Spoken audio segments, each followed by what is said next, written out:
Kamusta daw ang anniversary? Valentine's natin. Wala tayong ginawa. Wala tayong ginawa. Alam mo, ginawa namin, hindi kami nag-date. Nag-dentist siya, nag-pilates ako, Nagpalinis ng kuko. Puro date. Pamper day. Tsaka yun. Wala, paano pa kami mag-date? Di nga kami makakakain sa labas. Focus pa rin kami. Oh, coach, focus kami sa diet namin.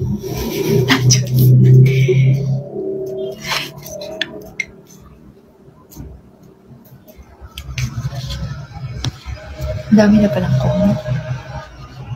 Adelaide pa rin. Oo.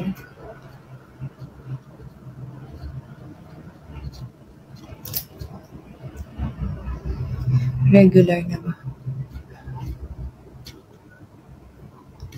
Oh.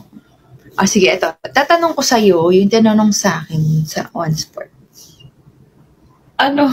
Tanong niya, ano ang love for you? Hirap naman.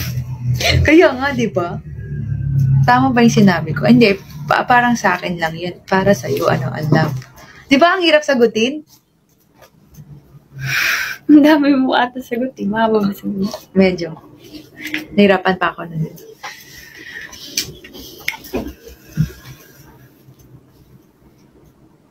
Sagutin ko? Oo. Siyempre, gusto ko naririnig yung mga sagot niya.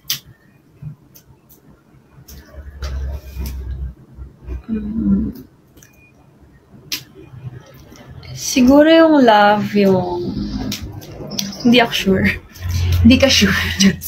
Yun pala yun. Hindi, parang yun nga, makikita mo yung sarili mo na nagagawa mo yung mga bagay na hindi mo kalain na magagawa mo dati. Parang gano'n. Na walang hinihiling kapalit and ano? Tama ako dyan. Na walang hinihiling kapalit. Tapos masaya ka lang pag nakikita mo na masaya siya. Natural yun, di ba? Natural lang. Hindi siya mahirap Gawin. ibigay. Parang gano'n. Basta, kusa mo siya mararamdaman na hindi mo kailangan pilitin yung sarili mong gawin yung mga bagay na gusto mong gawin.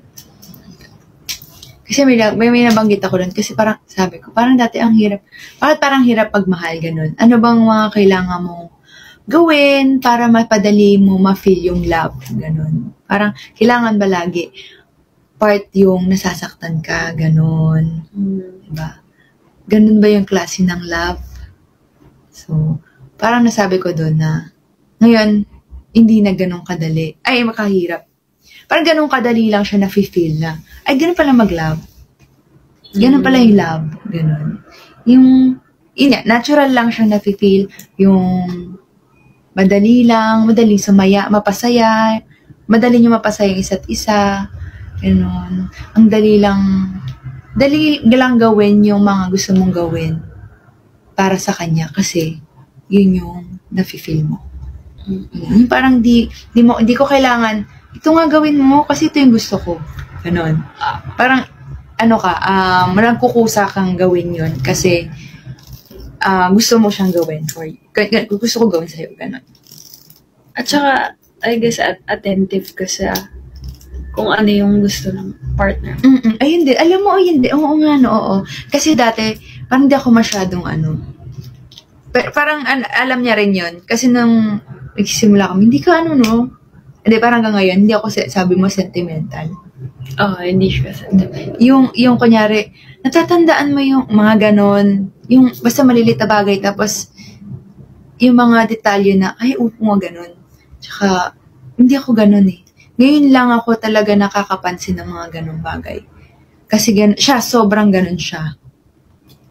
So, ang galing, ganon. Oo nga, hindi ako ganon. No? Wala akong kwenta, feeling ko. Ganon. Di ba yun yung gusto niya? Charas.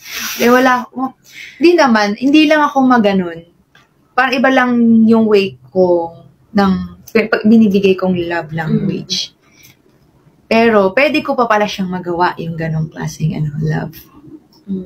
At saka yun, hindi yung napansin ko, love, na, kunyari, ito lang yung kaya kong bigay na love language. Pero, sa'yo, may iba pa pala akong kayang ibigay na love language. Kasi gusto kong gawin for you. May ganun. So, compromise nga siya. Oo, compromise. Kasi, parang dati, ito yung love language ko na binibigay. Pero parang, ayun na lang yung kaya ko. Pero pwede pa palang may iba pala. Ganon. So, kaya baka hindi nag-work ganon. Galing. For sure. Iba-iba eh. Iba-iba.